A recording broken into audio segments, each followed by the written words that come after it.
Hi, this is Tarot Combos where we draw two cards and how they discuss how they challenge each other and see what emerges when we talk about the energies of the two cards. What third energy might come to us as something to look at. So, yeah, we just kind of shuffle till it says stop. Thank you for being here. This is, what is today? Wednesday, February 4th. Okay. We have the Ace of Pentacles, challenged by the Hierophant. Hold on, we may have had this before. Okay, no, we have not had this one before. I thought when I started on this journey at the start of the year, I thought, there's like 3,003 combinations of two cards in a 78 card tarot deck. I'm cold. So there's no way they'll repeat. And I thought, oh God, did we just have a repeat like only a month in? It was close, but no, not, they're similar. So anyway, sorry to waste your time on that. So we have Ace of Pentacles challenged by the Hierophant. Their Ace of Pentacles is like it's almost like an energy of a new start. I just slipped off this. And then the Hierophant is like the wisdom seeker, or the one, I think, yeah, it's like seeking wisdom, usually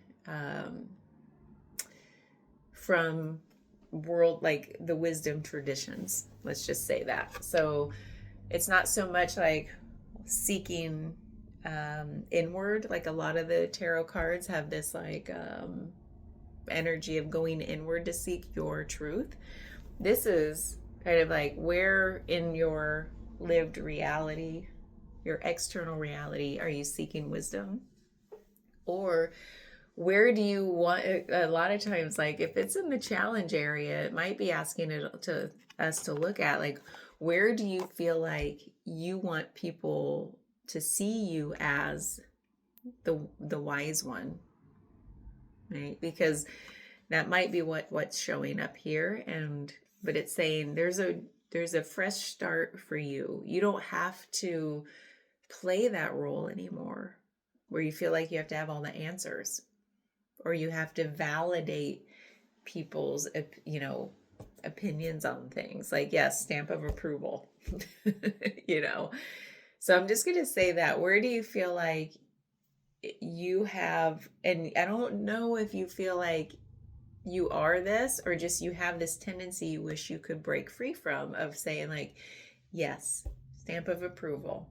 I agree, or I don't agree, because that might feel like the Hierophant in some regard, where you're like, my opinions on things and my thoughts and all of this are really wise, and they might be, but where do you feel like you want people to know that about you, that you are smart?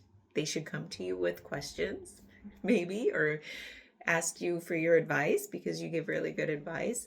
So there's this element of like, where does that show up in you, where you feel like you want to take on that role, or you want people to see you in that light? Because something here might be saying, let's get grounded here. This is like, come back to, like, because look, I say that because look at this. There's this, like this elevated kind of element to like being seen as the wise one, right? Like come hither and I will share with you my wisdom. And this is like that, the pentacle energy is one of whoosh, right to the earth, just saying like let's back to basics. That's not really the phrase I wanted, but just like get off your high horse.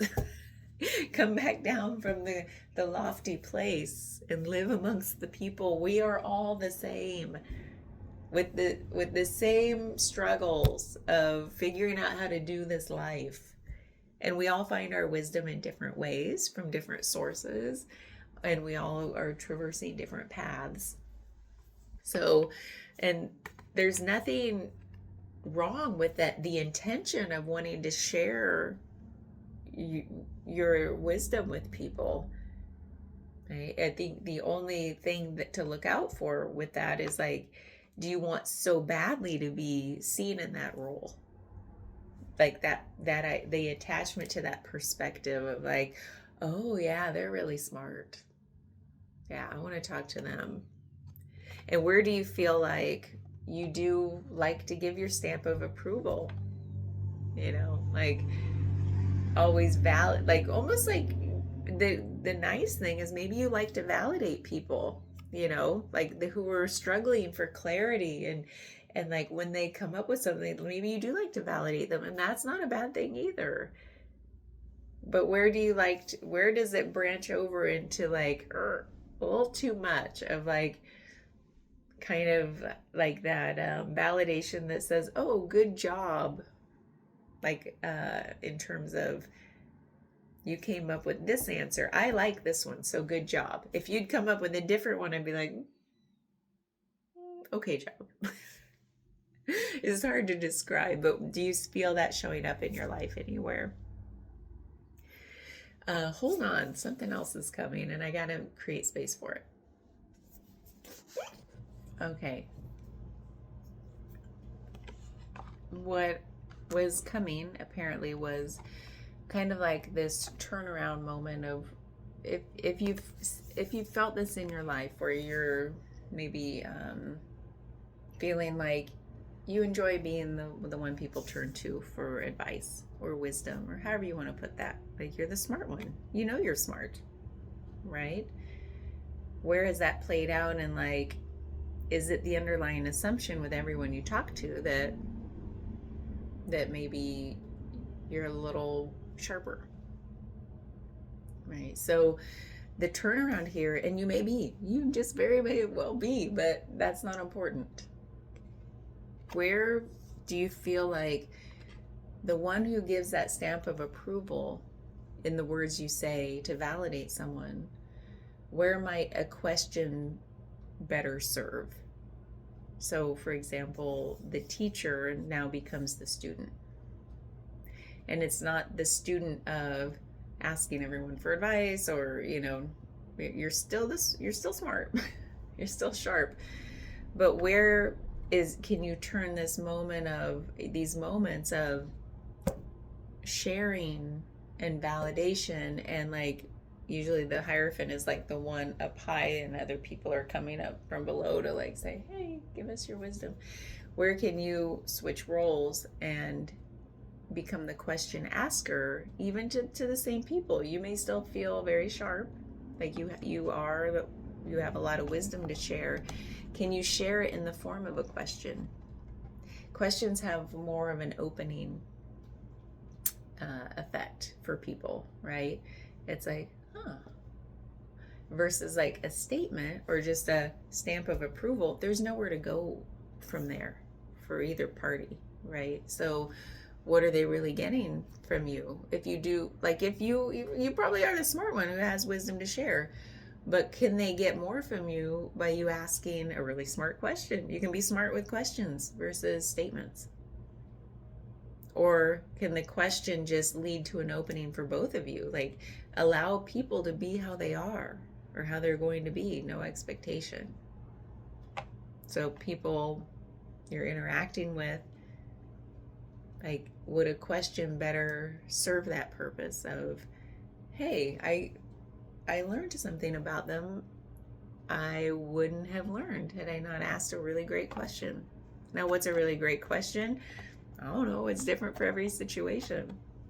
It could be like slowing down, I think, to ask questions is important, because you know how we go through daily life and like small talk and like interactions, they can go really fast because I think we get so awkward about filling the silence. And I really wish everyone was comfortable with silence. Oh, that'd be great if we could be comfortable with each other and not rush to fill the silence so quickly, because that's where maybe you would think of a good question that was like, hey, what about this? What do you think about this? You know, like, oh, I love, what do you think about this kind of questions? I would love to ask more of those. I need to put that in my back pocket to do, because I feel like I get to think about the thing while I'm asking it, and I get to learn from them how they think about stuff. It tells me more about them than statements ever do, or opinions. So it's like, maybe that's the way to ground down, is like not try to be the lofty one, but get rooted down with people and say, hey, what do you think about this? You know, I don't know why that question, I just seem to like it right now, but there are a million questions. So how can the teacher become the student and still fill that role that might be the true intention of the role you hope to fill, which is like helping others tap into their own wisdom, versus you being the one with the wisdom that just bestows it upon the people, you know? Yeah. Bye.